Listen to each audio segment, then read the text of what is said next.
हरि हरि महादेव, हरि हरि महादेव, हरि हरि महादेव, हरि हरि महादेव, हरि हरि महादेव, हरि हरि महादेव, हरि हरि महादेव, हरि हरि महादेव, हरि हरि महादेव, हरि हरि महादेव, हरि हरि महादेव, हरि हरि महादेव, हरि हरि महादेव, हरि हरि महादेव, हरि हरि महादेव, हरि हरि महादेव।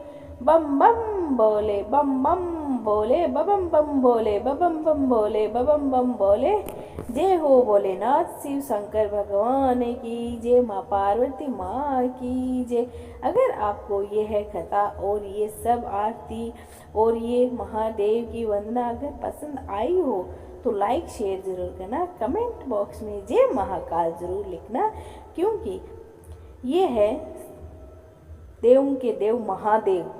तो कहते हैं कि जो महाकाल का भक्त है उसका काल भी कुछ नहीं बिगाड़ सकता, जो भक्त महाकाल का उसका काल भी कुछ नहीं बिगाड़ सकता। तो आप भी भक्त है महाकाल के, तो आप कमेंट बॉक्स में जय महाकाल जरूर लिखना और महादेव जी की जय जयकार मन ही मन में करते रहना कथा सुनते समय। और जो भी कुछ मेरे से गलती हुई हो तो उसके लिए मैं कान पकड़ के सॉरी बोलती हूँ, मुझे माफ़ करना। हे भोलेनाथ भगवान, अपना आशीर्वाद बनाए रखना, हमारे जितने भी सब्सक्राइबर हैं उन पर और सब पर सबकी मनोकामना पूर्ण करना। जय जय भोलेनाथ। और महादेव की पूजा में अंत में 3 बार ताली जरूर बजाना। बम बम बोले, जय महाकाल।